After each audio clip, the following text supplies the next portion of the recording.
샬롬, 유 선생의 구속사 천국열차, 유도순 목사님의 신구약 성경 파노라마를 낭독하는 시간입니다. 지금은 갈라디아서 파노라마 5장 1절에서 12절까지입니다.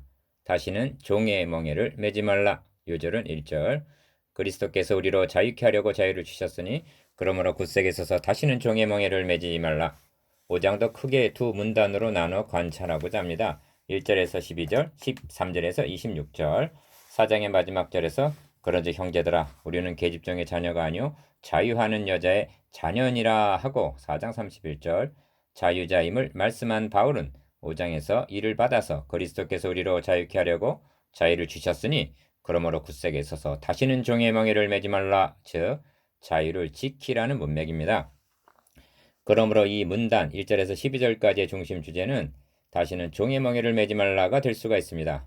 이 중심 주제와 각 단원의 제목을 연결해 보면 너희가 만일 할례를 받으면 첫째 단원 율법 전체를 행할 종의 멍에를 매는 것이요 할례나 무할례가 효력이 없되 사랑으로서 역사하는 믿음뿐이니라 합니다. 둘째 단원 다시 말하면 종의 멍에를 매지 않는 방도는 믿음뿐이라는 말씀입니다.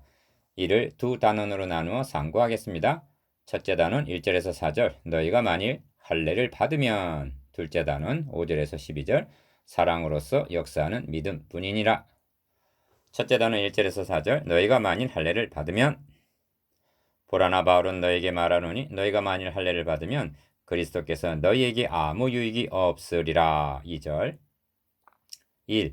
그리스도께서 우리로 자유케 하려고 합니다. 1절 상반절 이는 이제까지 논증한 교리 부분을 총괄하는 그런 말씀인 것입니다. 그러면 여러분은 그리스도께서 우리로 자유케 하려고 어떻게 해주셨는지 말해줄 수가 있습니까? 기억, 죽어 주셨습니다. 우리를 자유케 해주시려는 것이 아니라면 주님이 죽으셔야 할 이유가 전혀 없는 것입니다. 그런데 죽었다는 것은 사망의 권세 아래 들어갔음을 의미합니다. 그러므로 만일 주님의 죽으심이 끝이었다면 우리를 자유케 해주시기는커녕 주님 자신도 사망에게 매인 바가 되었을 것입니다. 성경은 말씀합니다. 하나님께서 사망의 고통을 풀어 살리셨으니 이는 그가 사망에게 매여 있을 수 없음이라. 사도행전 2장 24절 주님은 사망 권세를 잡은 자 사탄을 정복하시고 니은 다시 살아나셨습니다. 승리하신 것입니다. 그리스도인들에게 주신 자유는 이처럼 엄청난 대가를 지불하고야 주어진 자유인 것입니다. 그렇다면 그리스도께서 우리에게 주신 자유가 무엇으로부터의 자유인가? 기억, 사탄의 지배로부터의 자유입니다. 예표로 계시하신 출애굽 사건이 이를 잘 말해주고 있습니다. 바로의 지배하에 있던 이스라엘 민족은 홍해를 건너므로 바로의 지배권을 벗어나 완전히 해방되어 자유할 수가 있었던 것입니다. 니은 사망의 권세로부터의 자유입니다. 성경은 또한 한 모양으로 혈육과 함께 속하심은 사망으로 말미암아 사망의 세력을 잡은 자 곧 마귀를 없이 하시며 또 죽기를 무서워함으로 일생에 매어 종노릇하는 모든 자들을 놓아주려 하심이라 하고 말씀합니다. 히브리서 2장 14절에서 15절 그러므로 주님은 사망에서 생명으로 옮겼느니라. 요한복음 5장 24절라고 선언하십니다. 디귿 정죄로부터의 자유입니다. 성경은 그러므로 이제 그리스도 예수 안에 있는 자에게는 결코 정죄함이 없으니 이는 그리스도 예수 안에 있는 생명의 성령의 법이 죄와 사망의 법에서 너를 해방하였음이라 하고 말씀하십니다. 로마서 8장 1절에서 2절 바울은 믿음이 오기 전에 우리가 율법 아래 매인 바 되고 계시될 믿음의 때까지 갇혔느니라 하고 말씀했습니다.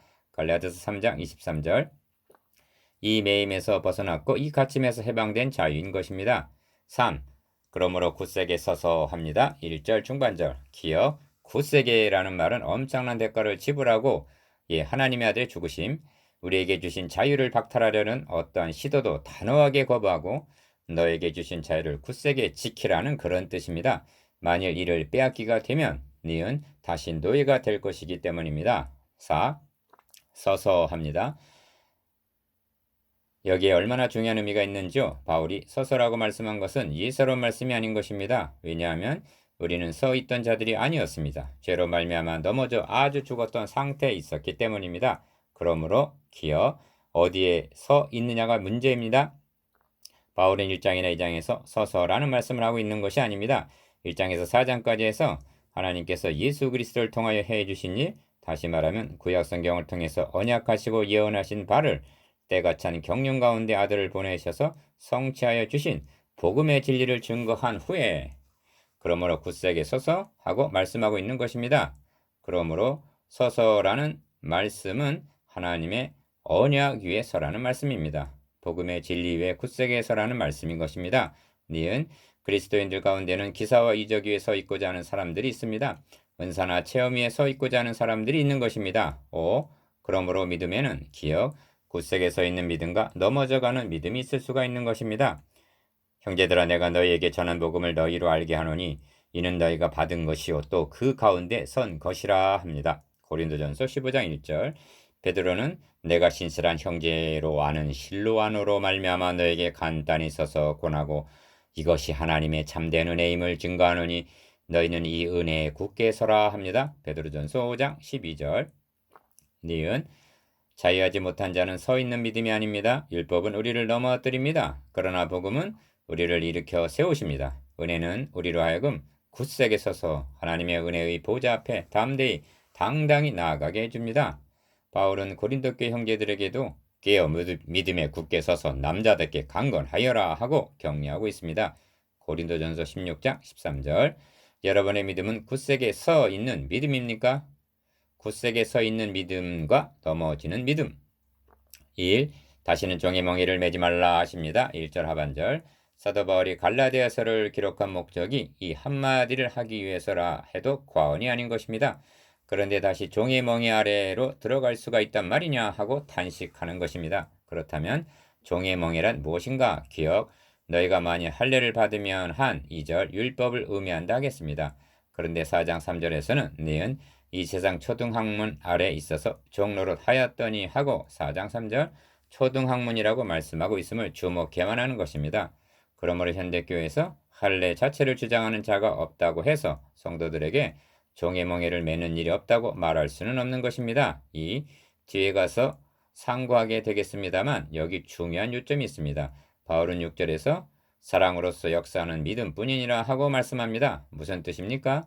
만일 그가 행하는 것을 기어 믿음으로 하는 것이 아니라 율법적으로 하고 있다면 심지어 기도나 헌금도 종의 멍에가 될 수 있다는 말씀입니다.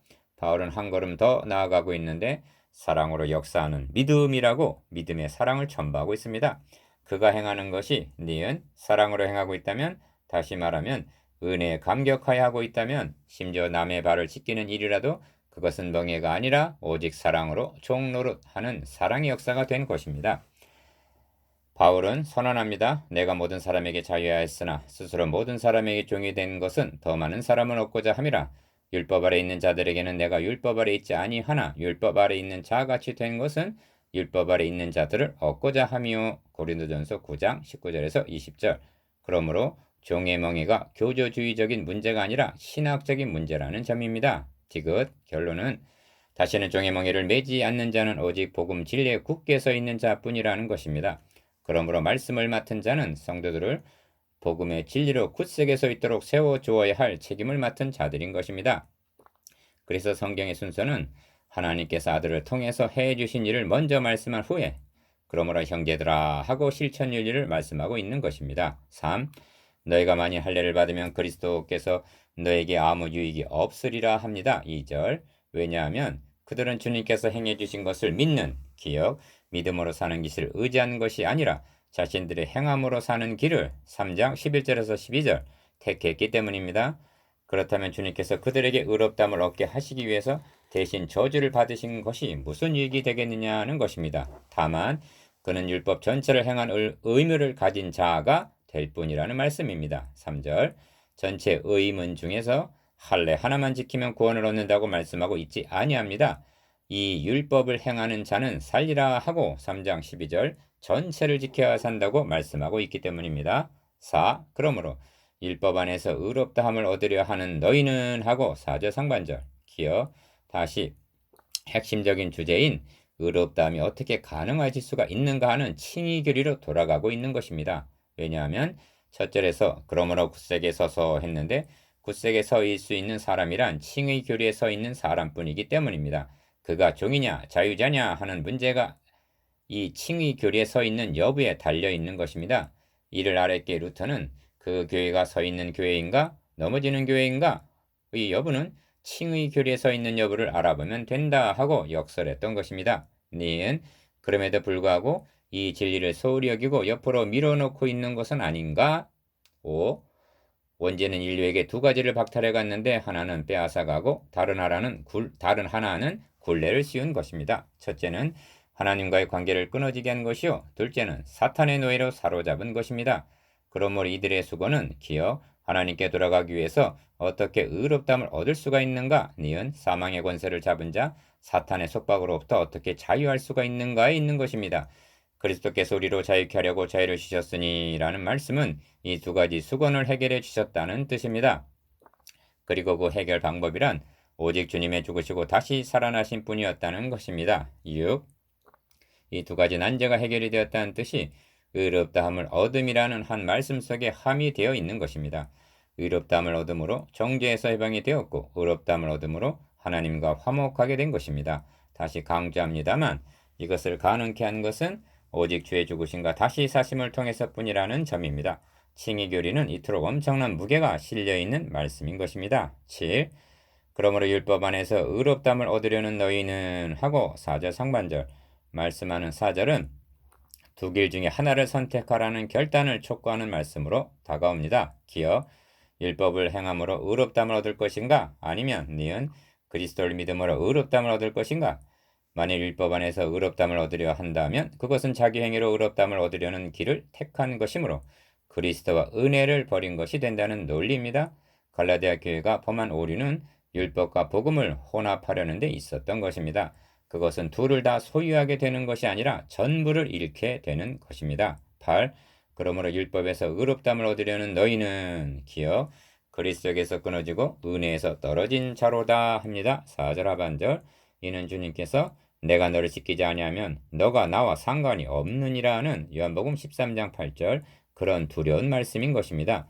그리스도에게서 끊어지고 은혜에서 떨어지면 어떻게 되는 것입니까? 니은 너희가 만약 할례를 받으면 율법의 종이 된다는 말씀이 아닙니다. 궁극적으로는 율법을 악용하여 우리를 결박하여 가두려 하는 사탄의 종이 된다는 말씀이 되는 것입니다. 그래서 죄의 권능은 율법이라고 말씀하는 것입니다. 고린도전서 15장 56절 칭의와 자유를 율법의 행위로 얻을 것이냐 그리스도를 믿음으로 얻을 것이냐 이는 양자택일의 문제이지 절충의 문제가 아니라는 말씀입니다.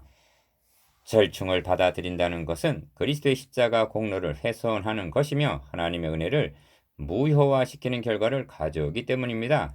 디귿 그러므로 2절에서 너희가 만일 할례를 받으면 그리스도께서 너희에게 아무 유익이 없으리라고 말씀한 이유가 여기에 있는 것입니다. 칭의와 자유 1. 그리스도께서 왜 죽으셔야만 했는가? 1절에서는 기어 우리로 자유케 하려고 즉 우리에게 자유를 주시기 위해서 죽으셨다고 말씀하고 있습니다. 그것은 마치 이스라엘 백성들이 유월절 양의 피 죽음으로 말미암아 바로의 속박으로부터 해방되어 자유를 얻는 것과도 같은 것입니다. 그런데 2장 21절에서는 만일 의롭게 되는 것이 율법으로 말미암으면 그리스도께서 헛되이 죽으셨느니라 하고 의롭다함을 주시기 위해서 죽으셨다고 말씀하고 있습니다. 그렇습니다. 디귿 칭의와 자유는 동전 앞뒤와 같은 하나요. 진정한 자유란 칭의 교리에 굳게 서 있을 때만이 누릴 수 있는 축복임을 명심해야만 합니다. 이 현대교회의 안목으로 본다면 갈라디아 교회가 별 문제될 것이 없는 교회로 여겨질는지도 모르겠습니다. 왜냐하면 그들이 그리스도를 부인하는 것도 아니고 보다 잘 믿으려고 율법도 지키고 할례까지 행하려 하고 있기 때문입니다. 이것은 현대교회가 그만치 말씀이 혼잡되어서 고린도 후서 2장 17절 변별력을 상실했다는 반증이기도 합니다. 그리하여 그리스도의 영광의 복음을 고린도 후서 4장 4절 보수하지 못하고 있다는 증거라 할 것입니다. 3. 이에 대한 현대교회의 증상 몇 가지를 든다면 기어 자신이 전적 타락, 전적 부패, 전적 무능한 죄인이라는 죄론을 등한히 하고 있다는 점입니다. 이는 필연적으로 칭의 교리를 외면하게 만들고 우리를 의롭다고 여겨주시기 위하여 죽으신 십자가 복음의 절대성을 모르게 만듭니다. 디귿 그런 중의 열심이란 지식을 수반한 열심이 아니라 자기중심, 기복신앙, 신유 은사, 만사 형통이라는 변질된 열심으로 동기가 잘못될 수가 있다는 점입니다. 4. 율법 아래 매여본 자만이 자유의 기쁨을 합니다. 율법에게 갇혀본 자만이 해방의 감격을 맛볼 수가 있습니다. 율법에게 정죄를 당해본 자만이 칭의의 환희를 누릴 수가 있는 것입니다. 여러분은 율법을 통과하여 복음을 만났습니까? 개양 안에 갇혔던 사람에게는 태양이 눈을 멀게 할 정도로 찬란한 것입니다. 예수 그리스도의 구속으로 말미암아 의롭다함을 얻어 하나님의 자녀가 되고 후사요 유업을 이을 자라는 감당 못할 축복을 현대교회는 자랑하고 있는가? 지금 우리는 할례 문제로 논쟁을 하거나 갈등하고 있지는 아니합니다. 그러나 이보다 더 노골적이고 격렬한 도전에 직면해 있는 것입니다. 기업 어떤 자들은 바울 서신을 부정하면서 구속교리를 도살장의 신학이라 조롱하고 있습니다. 니은 거짓 형제들은 종교 다원주의를 주장하면서 다른 종교에도 구원이 있다고 가르치고 있습니다. 이런 엄청난 도전이 교회 밖에서가 아니라 안에서 벌어지고 있는 것입니다. 그리고 그 위세는 점점 등등해 가고 있는 것도 사실입니다. 디귿 그런데도 복음의 희미한 형제들은 십자가 복음을 옆으로 밀어놓은 채 세상의 초등학문과 세상의 축복을 논하기에 열을 올리고 있고 회중들은 이를 좋게 여기고 있는 실정입니다. 예레미야 선지자가 이 땅에 기괴하고 놀라운 일이 있도다. 선지자들은 거짓을 예언하며 제사장들은 자기 권력으로 다스리며 내 백성은 그것을 좋게 여기니 그 결국에는 너희가 어찌 하려느냐 하고 예레미야서 5장 30절에서 31절 탄식한 말씀이 우리하고는 무관하다 할 수가 있습니까? 우리는 양자택일을 해야만 합니다. 우리 주 예수 그리스도의 십자가 자랑을 하든지 6장 14절 십자가의 도가 미련하게 보이면 세상 밖으로 나가든지 해야 할 것입니다. 그러나 주님의 몸된 교회를 괴롭힌 것은 어느 시대를 막론하고 교회 안에 있는 이스마엘과 같이 육체를 따라 난 자들인 것입니다. 그러므로 굳세게 있어서 단호하게 싸워 복음의 진리를 보수해야 할 때가 지금인 것입니다.